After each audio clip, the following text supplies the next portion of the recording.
subconscious. But how did you actually then get results in a relatively short space of time? Well, the first thing, how does the subconscious learn? And that's a very critical thing.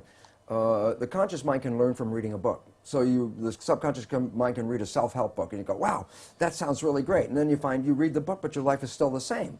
And it turns out, why? And the answer is because the subconscious mind is more of a habit mind, things that you repeat over and over again. Yes. So the reality is, if you can stay conscious, be present, and when those negative thoughts come in our head, and psychologists tell us 70% of the time, the thoughts that are going through our head are negative and redundant, so the same negative thoughts are going through.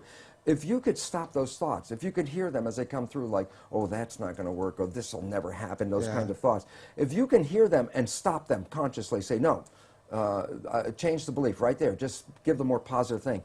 As you repeat this more frequently and you keep repeating it, the subconscious mind begins to learn. So as a habit, if you stay conscious, and you have to work at it, and here's why people say, well, how come only 5% from conscious mind, 95% from subconscious? Because the conscious mind can think into the future and think into the past and solve problems. Then think about it yourself. Most of the time, you're thinking about something. Well, if you're thinking, you're using the conscious mind. Well, if you're using the conscious mind for thinking, then who's running the show? And the answer is, when you're not paying attention and you're thinking about what I'm going to do tomorrow, your subconscious is running the show. So you used the words, be present. Be present. Which be mindful. We hear a lot. So be mindful, which really means be aware of what's going on.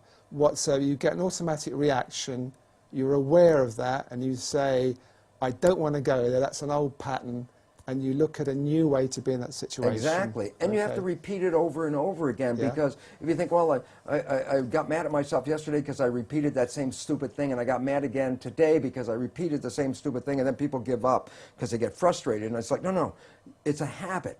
So you have to every day, but ultimately you can repeat it. Yet there are, fortunately now, very many new healing modalities that that can help you rewrite the subconscious beliefs much faster. So I get very excited because some of this may take work for people, because you have to really be present, and yet we're so bombarded with information and our lives are so busy that our conscious mind is almost always wandering, trying to resolve issues and problems and things we have to work out, which then means the subconscious mind is running the show.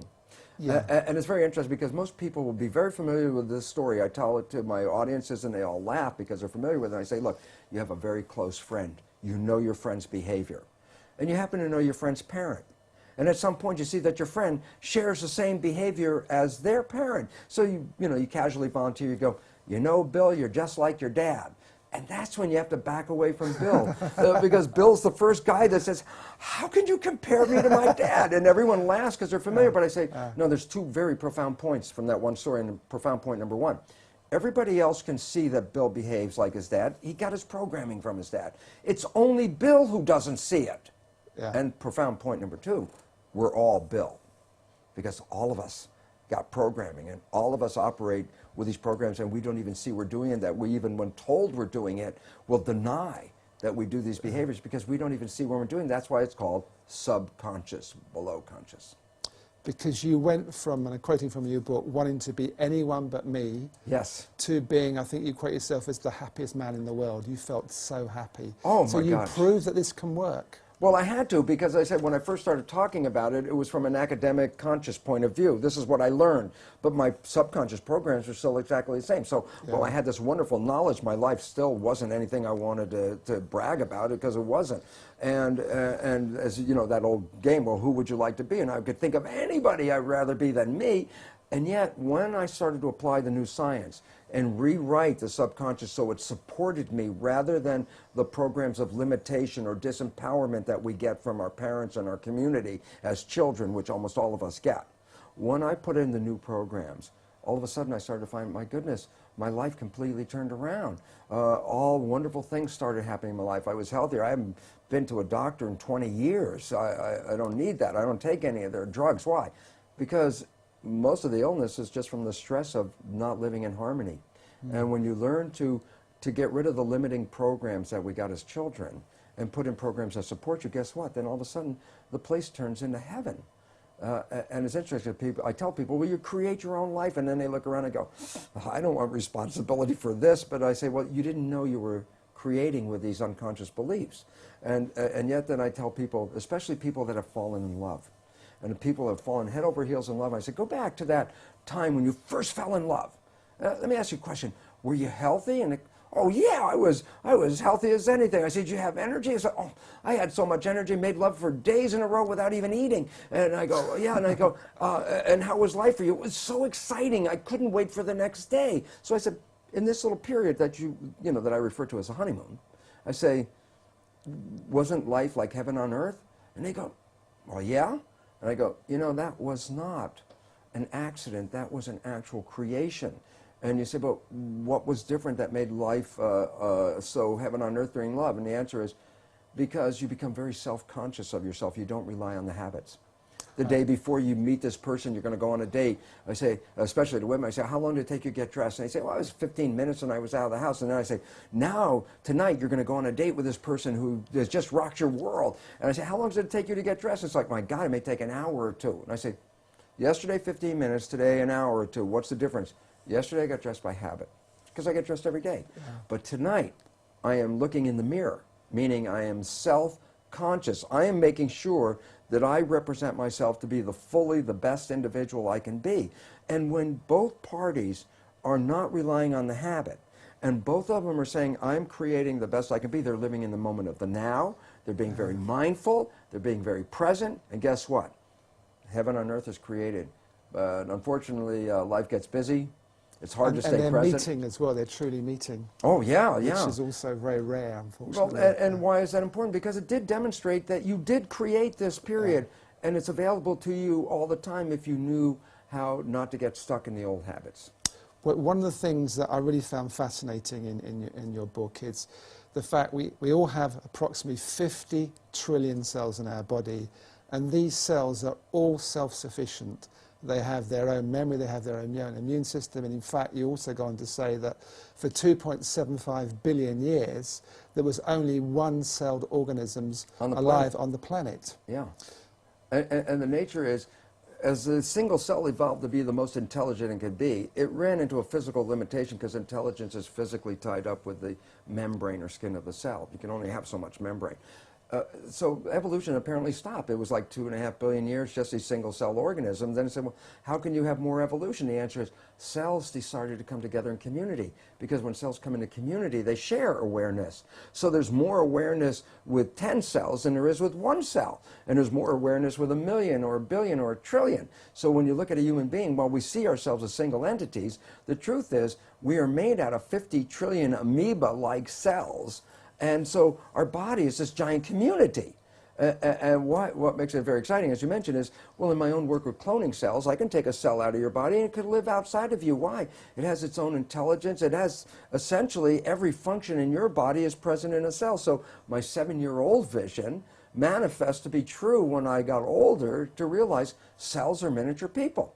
And then you say, well, what about happens in the human body? And I go, this is where the issue comes in, is because you have 50 trillion cells living in community, but your mind is the government. When a government works in harmony with the people, then the people thrive and the community is in good health and grows. But when a government is not really supportive or not working in harmony with a community, then the government can cause the nature of that community to fall apart, or even lead to the end of the community. Well, that's what we're finding out. Our mind is the government. And when we entertain harmony and the right living in balance with nature and with each other, then we provide our 50 trillion cells with very life-supporting information and chemistry. So harmony means giving the body good food? Yes. Not being stressed out? Absolutely. Living in a happy environment? Yes.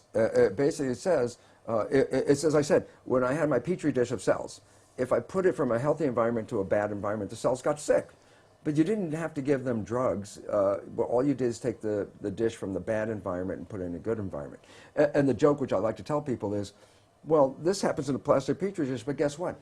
We are skin-covered petri dishes.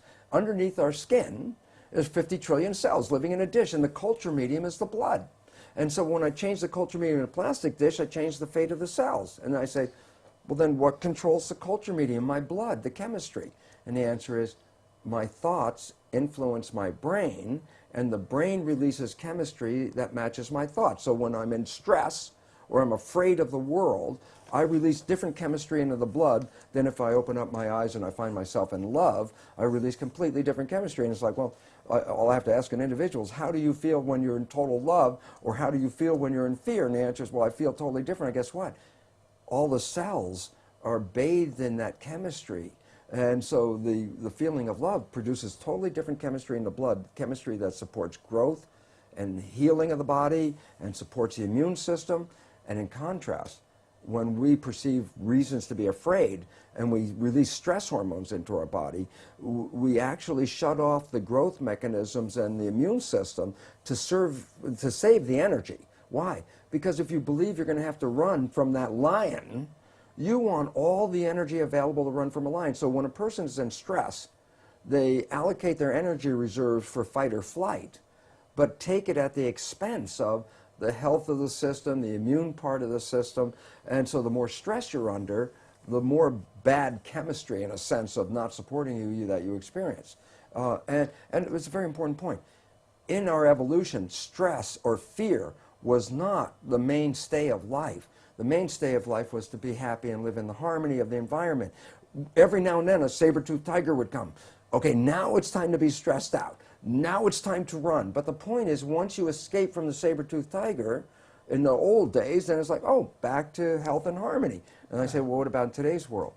Today's world is 24/7 run from the tiger. And this is not biologically sustainable, because the chemistry of protection contrasts with the chemistry of growth. Yeah, it's interesting how the body, you point this out in Spontaneous Evolution, your second book, that how the body also is a snapshot of how we are as a human race. Oh, absolutely, because what we would see from a new understanding of evolution, which is a great extension beyond the Darwinian belief, which is quite limiting, okay, and quite troublesome, in fact. Because just think about what the principal Darwinian belief is, that evolution is based on a struggle for survival with a competition for fitness. So that says, oh my God, then our world is, we're all out there in a dog-eat-dog rat race trying to survive, because if you stop running, the person behind you is going to run over you. So if that's your way of life, then every day, by definition, you are living in a stress hormone body because of all the fears that we have. And yet evolution says, no, evolution is based on community and cooperation.